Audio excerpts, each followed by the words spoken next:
181 days after the Allied landings in North Africa, Tunis and Bizerte fell before the drive of American, British, and French forces.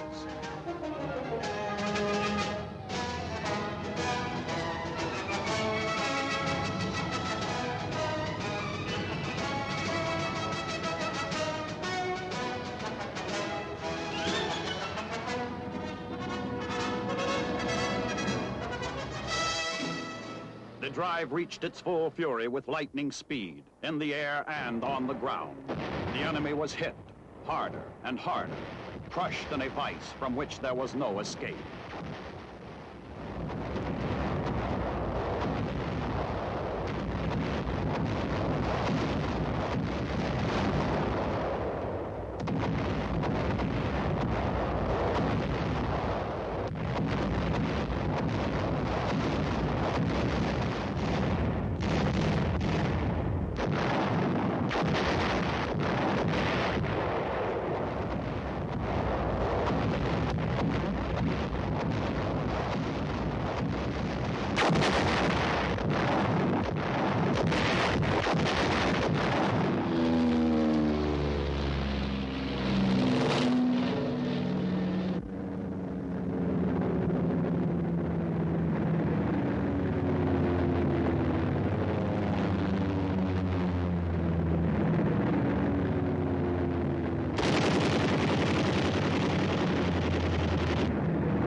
In 5 days, all German resistance in Tunisia collapsed.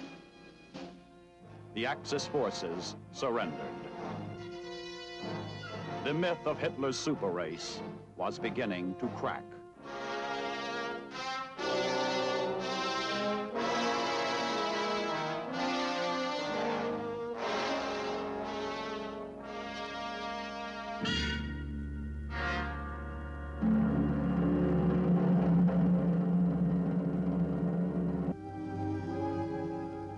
In the faraway Aleutian Islands, American troops had landed on Attu.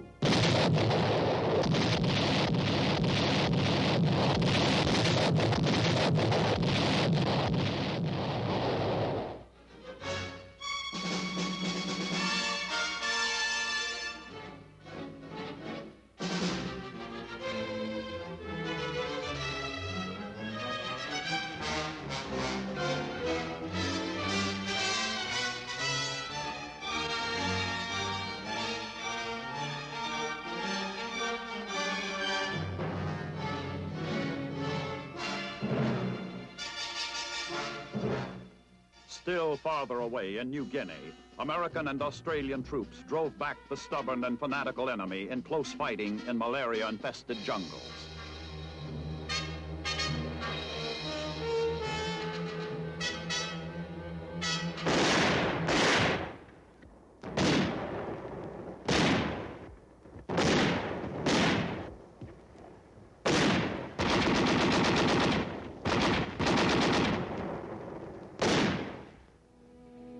Among the battle casualties we had suffered while fighting in the Buna area were 3 of our general officers, shot in action within less than 100 yards of the Japanese lines.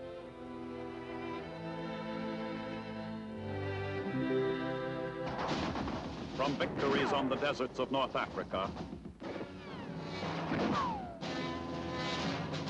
the fog-bound Aleutians,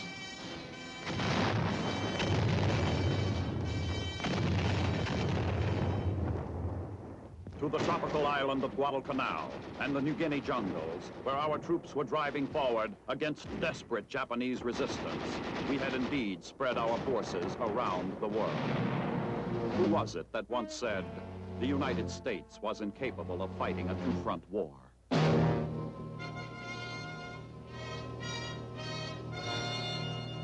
Within less than 16 months, the United States Navy had performed a miracle of salvage.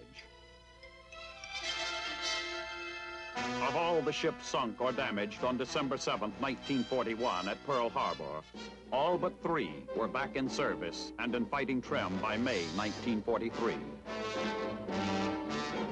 An achievement on a scale unequaled in naval history.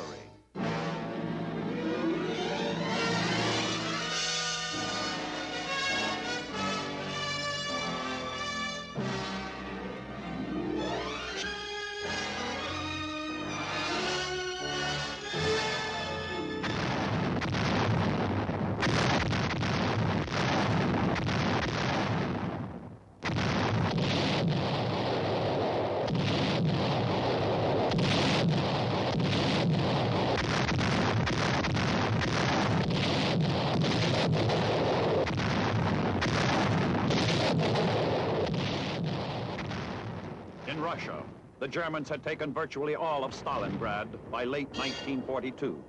Their conquest was short-lived.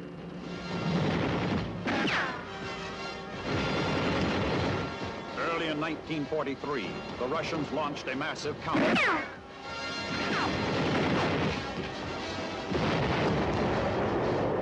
Retook Stalingrad, destroying a Nazi army of 330,000.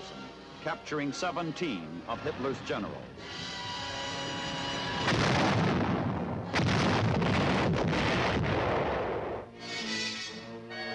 The tide had started to turn in Russia.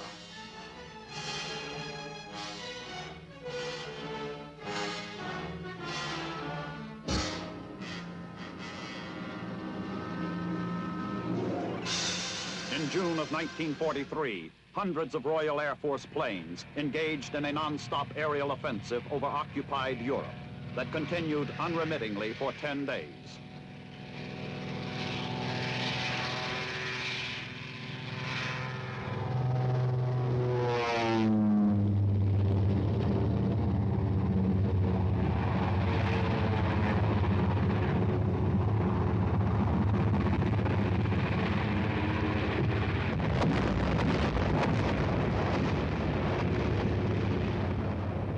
While the tide was turning in the air over Hitler's fortress Europe, American Army, Navy, and Air Forces, along with those of Australia and New Zealand, launched a concerted offensive to drive the Japanese out of New Guinea and the northern Solomon Islands.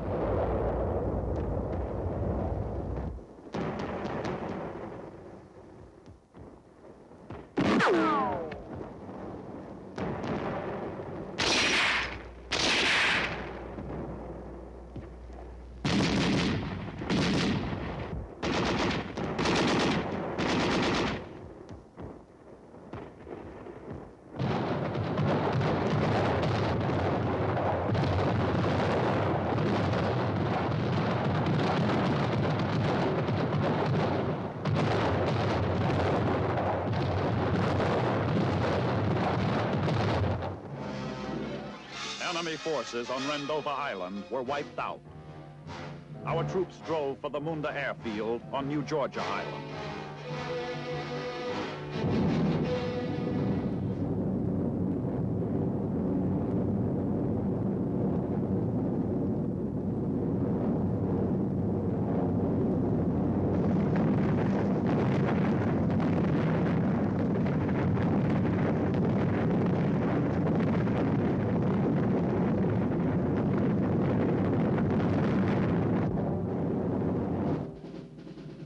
With all of North Africa in Allied hands, preparations for Operation Husky were begun immediately to attack the soft underbelly of Europe. The immediate target, Sicily. Little time was lost.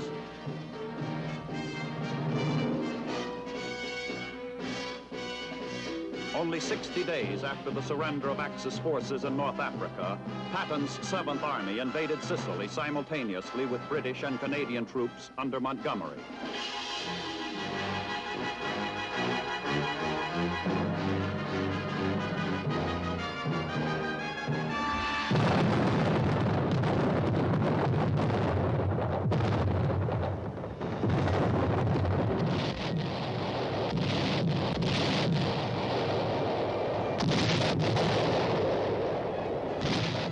Some 3,000 craft were employed to land an initial force of 160,000 troops.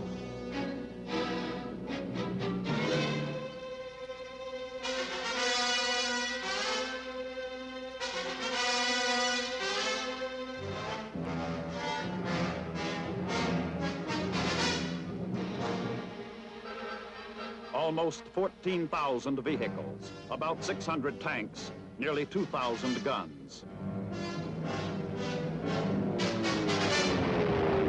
But Sicily was held by more than 200,000 Italian and German troops, strongly entrenched on rugged terrain.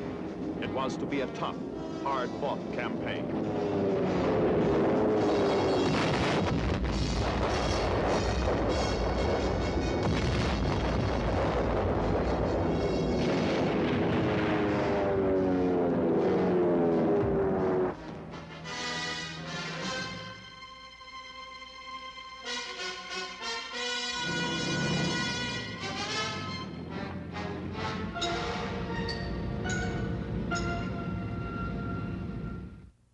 We invaded Sicily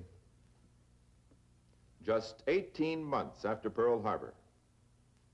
Actually, an incredibly short period of time for a peaceful and unprepared nation to have accomplished so much, to have come so far.